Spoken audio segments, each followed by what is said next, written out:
Hey, thanks for coming to my page. I'm Dad's in the Philippines, and here's a little tour video. What we're looking at today is Makati. Anyway, we're going to take a look around here down in Makati, down in the shopping area, a night market, so on and so forth, and take a stroll by.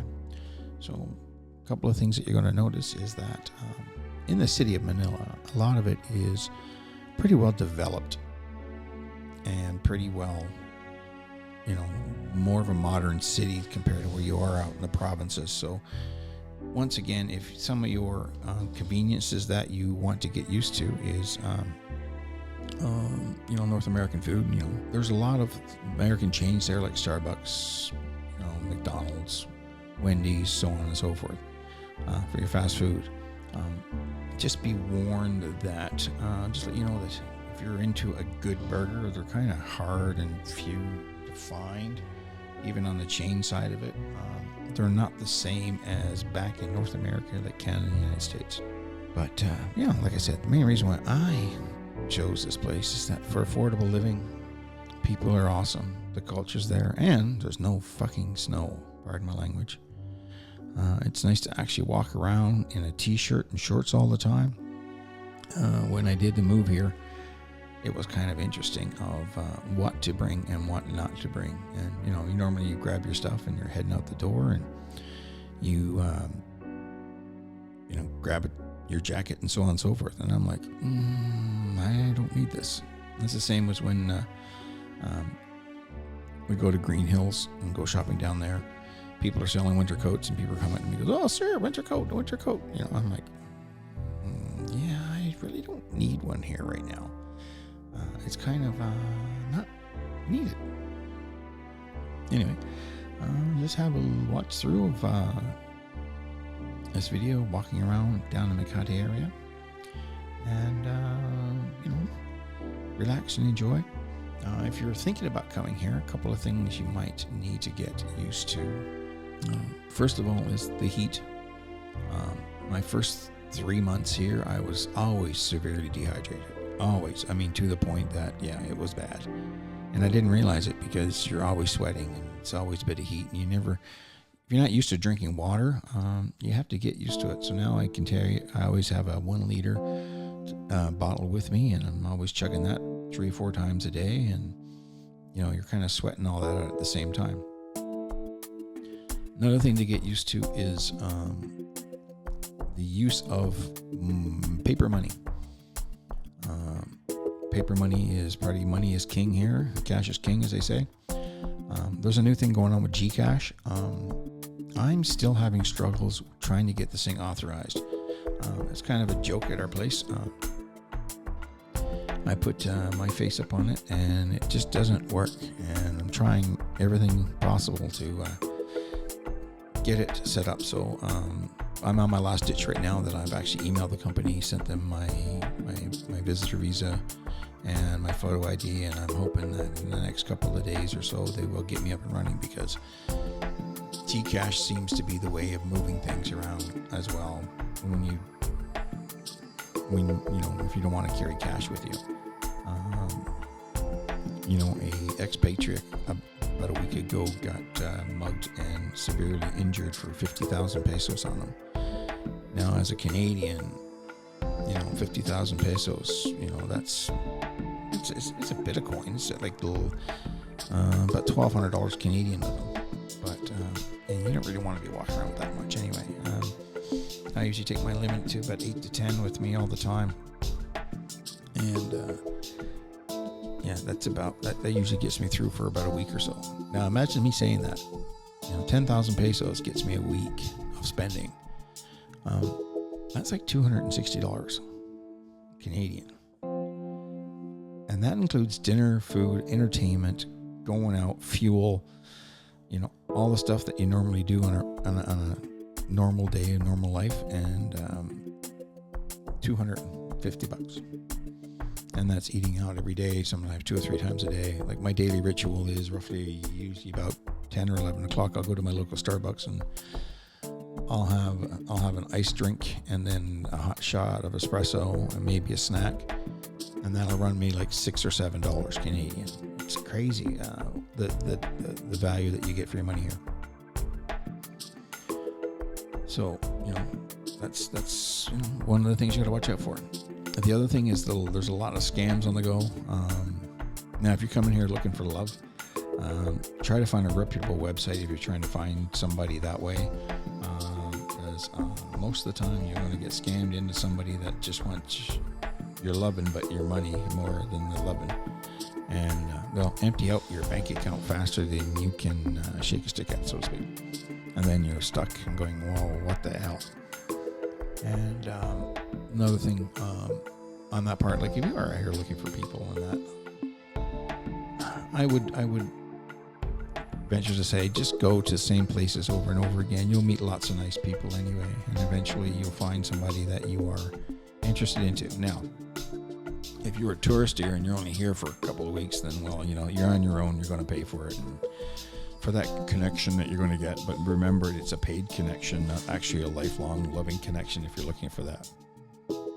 But if you're actually coming here looking for love, looking for, you might want to call a modern wife, somebody that's going to take care of the family and the home and everything else. Yeah, this is a great place to find, right? So, and a great place to, like I said, to look for what you're looking for. Now, another thing is about if you're wanting to move here and try to find love and all the right places and stuff, the other thing you want to talk about is your visa. Yeah, you used to be able to secure up to one time at 6 months and then another 6 months and do that up to 3 years. Right now, I'm going through the process right now. So it was your first month, and then after your first month, you go down, you go and pay your fees and that kind of stuff. Roughly, it works out to about 7,000 pesos is what I think I paid in my first time. Now it's roughly about 4 or 5. The second time you go down again, you do a renew, fill out all the same paperwork. So your flight ticket, don't get rid of that. You keep that with you. And you keep all your documents that you get from the first time to every time you renew. So after 2 months, you're getting to your third month. And once you're into your third month, you can get what they call a 2-month pass. That's a photo ID card. Get all that done. And then you go back every 2 months and keep renewing and renewing. Like I said, they used to do it 6 months, but they canceled it. I think it's more of the financial thing than anything else because, they hit you up every time. So you keep that ID card, and then that ID card, after the third month being here, can be used to get your Gcash. So they say. And this is what part I'm dealing with issue right now. I'm putting in the proper documents, but it's not showing. And it won't recognize my Face ID, but if I have a Filipino friend that takes a picture of it, that shows up, no problem. Like within a snap of a finger, that gets labeled up and done and it's registered. And I'm like, this is kind of weird.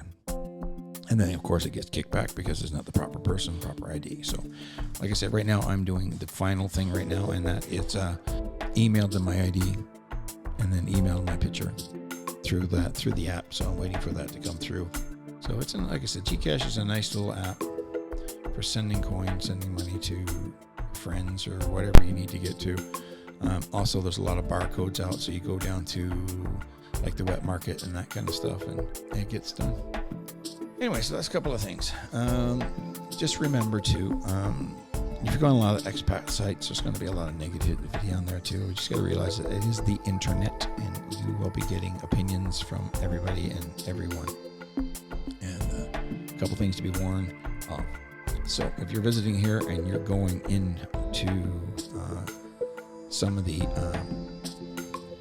touristy zones, I would call it, like in Angel City, Walking Street, and that kind of stuff. If you're going to end up in Angel City, remember that's closer to the U.S. military base. There's a lot of rent to love, and once again, a lot of foreigners are there, so you will be hassled or considered being hassled by beggars.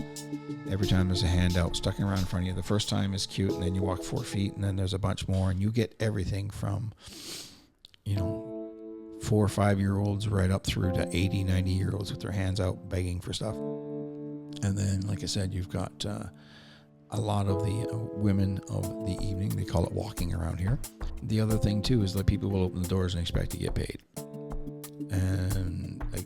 And I mean, places like you're going to a 7-Eleven or that kind of thing, not necessarily at a high-end hotel that you're going to be staying in. So just be forewarned of where you're staying. For me, I'm living in the suburbs, so a lot further south in the southern part of Manila. And begging is only when you see it. You go down to the wet market and there's only like a couple of people there in that part of it. It still gets caught off guard when you go to things like Green Hills or down into this shopping district that's down in Manila, where you're bombarded by sir.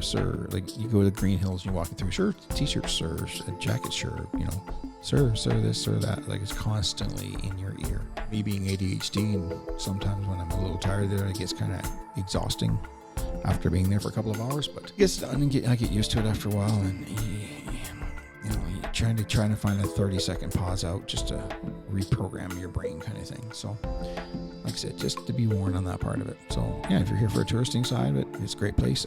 Head out to the islands. Like there's a video, my clip of El Nido in my shorts. It's real nice suburbs, that kind of thing. Not suburbs, sorry, a real nice island to visit. If you're going to Siargao Island, a little FYI, stay down into the lower third. We stayed up north, and beautiful. Don't get me wrong, a beautiful limited hotel hut thing. It was like 6 huts, and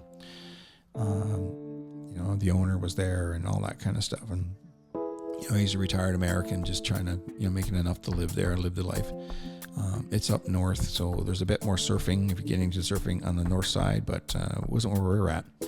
But the hotel, the restaurant shut down at 7. The stores closed at 6, so you couldn't even get a beer after 6. The sidewalks roll up. So we went out, me and my buddy went out, and I'll probably do a video on that later. Rented a scooter, drove for hours, and the whole north of the island was pretty much shut down and no fun. So if you're looking for fun, entertainment, going out partying, drinking, eating food, trying the lifestyle and that kind of stuff, you stay away from the north side of the island, that's for sure. Once again, this is our walkthrough, and I'm pretty much talked through the whole thing of it. So I'm Crazy Craig, informative Dad Shoot Shit podcast, which that still's on the go, but there's this one here is Dads in the Philippines, and hopefully you enjoy. Don't forget to hit that like and subscribe button, and that helps we can grow this community, and I can start running some more videos on that. This is truly basic for me, showing and educating everybody of how to enjoy themselves while they're here. So continue watching, and don't forget to look through some more of my videos, and have a great day.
Thanks for watching.